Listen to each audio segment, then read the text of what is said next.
अस्सलाम वालेकुम नाज़रीन, मैं हूं मोहम्मद शाहज़ेब अली और आज मैं आप लोगों के लिए लेके आया हूं बहुत ही मज़ेदार शादी में बनाए जाने वाले मुतंजन की रेसिपी। जैसा कि आप जानते हैं कि मुतंजन शादी में बहुत पसंद किया जाता है और लोग इसे बहुत शौक से खाते हैं। तो चलिए देखते हैं कि ये मुतंजन किस तरह बनाया जाता है, इसमें कौन सी चीज़ें इस्तेमाल की जाती हैं और इसके क्या स्टेप्स हैं। बिस्मिल्लाहिर्रहमानिर्रहीम। इसको बनाने के लिए सबसे पहले हमने ज़्यादा सारा पानी लेना है, जिसके अंदर हमने कुछ गरम मसाले डालने हैं, जिसमें सबसे पहले हम लोगों ने ली है सब्ज़ इलायची, मोटी इलायची, बादियान के फूल, लौंग और दालचीनी।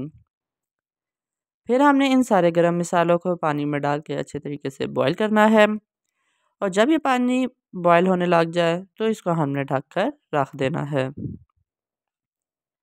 जब ये पानी हल्का सा गर्म हो जाए तो इसके अंदर हमने 1 चम्मच घी की शामिल कर देनी है।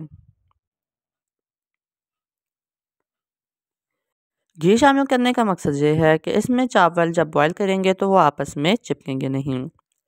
जब इस तरह पानी बॉईल हो जाए और घी इसके अंदर मेल्ट हो जाए तो इसके अंदर हम सेला चावल शामिल करेंगे। सेला चावलों से ही हमेशा मुतंजन तैयार किया जाता है। बासमती चावल से भी बन जाता है लेकिन वो उतने मज़े के नहीं बनते।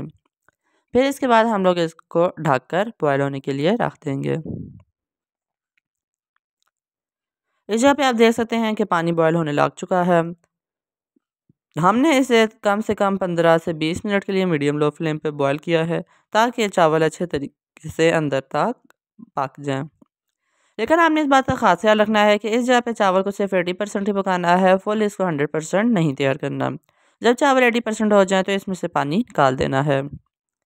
इसके बाद हमने एक कढ़ाई लेनी है जिसके अंदर हमने हाफ कप घी डालना है। फिर इसके अंदर 4 से 5 सब्ज़ इलायची शामिल होंगी और फिर इसके अंदर हमने चीनी डाल देनी है। चीनी की मिकदार हमेशा चावलों से आधी रखनी है। अगर आपको ज़्यादा मीठा पसंद है तो आप इसमें ज़्यादा चीनी भी डाल सकते हैं। चीनी डालने के बाद इसको इसके अंदर मिक्स करना है ताकि इसके ऊपर सारा घी अच्छी तरीके से लग जाए। चीनी को घी में मिक्स करने के बाद हमने इसके अंदर आधा कप दूध को शामिल करना है और फिर इसको हमने चीनी के साथ अच्छे तरीके से पकाते हुए मिक्स करना है। दूध डालने के बाद आप लोगों की जो चीनी है वो थोड़ी सख्त हो जाएगी लेकिन उसकी टेंशन नहीं है, वो वापस से घुल जाएगी। अब आप देख सकते हैं कि हीट करने के बाद ये फ्लफ़ी सा हो गया है और इसके अंदर ये झाग बनने लग गई है।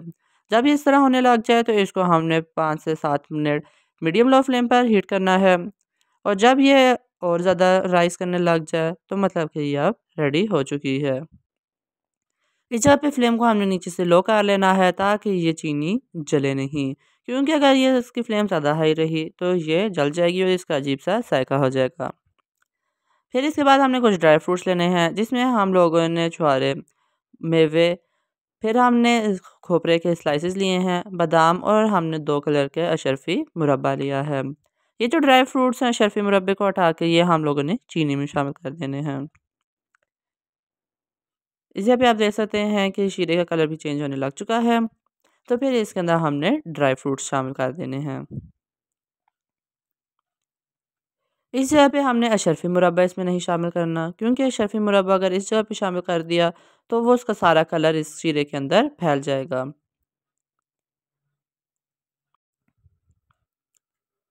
ड्राई फ्रूट्स डालने के बाद हमने इनको इसके अंदर अच्छे तरीके से मिक्स करते हुए पकाना है। इस जगह पे आप देख सकते हैं कि हमने चावलों में से पानी निकाल लिया है और इनको हमने खुश कर दिया है। इस जगह पे आप देख सकते हैं कि ये फुल तैयार हो गए हैं, तो इसको हमने फिर शीरे में शामिल कर देना है। हमने सारे चावलों को शीरे में डालने के बाद शीरे के अंदर मिक्स कर लेना है ताकि ये जो शीरा है ये सारे चावलों पे अच्छे तरीके से लग जाए। अगर इस जगह पे आपको लगता है कि शीरा थोड़ा कम है तो आप किसी और जगह पे थोड़ा-सा इसी तरीके से शीरा तैयार करके इसके ऊपर और भी डाल सकते हैं।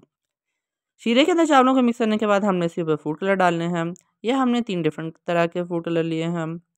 इसको हम लोग फिर इसके ऊपर डाल देंगे। आपने इस बात का यहाँ पे ध्यान रखना है कि फूड कलर एक-दूसरे के ऊपर ना आए, नहीं तो इनका कलर अजीब-सा हो जाएगा। फूड कलर डालने के बाद इसके ऊपर जो हमने पहले अशरफी मुरब्बे आपको दिखाया था वो डाल देना है। ये सारा कुछ करने के बाद अब ये फुल रेडी हो चुके हैं, तो अब हमने इसको दम लगा देना है। इसको हमने इतनी देर दम लगाना है जब तक ये चावल तैयार नहीं हो जाते। आप देख सकते हैं कि दम के बाद तैयार हो चुके हैं। तो इनको अब मिक्स कर लेना है ताकि जो इनके अंदर फूड कलर डाला है और जो ऊपर अशरफी मुरब्बे डाले हैं वो चावलों में मिक्स हो जाएं।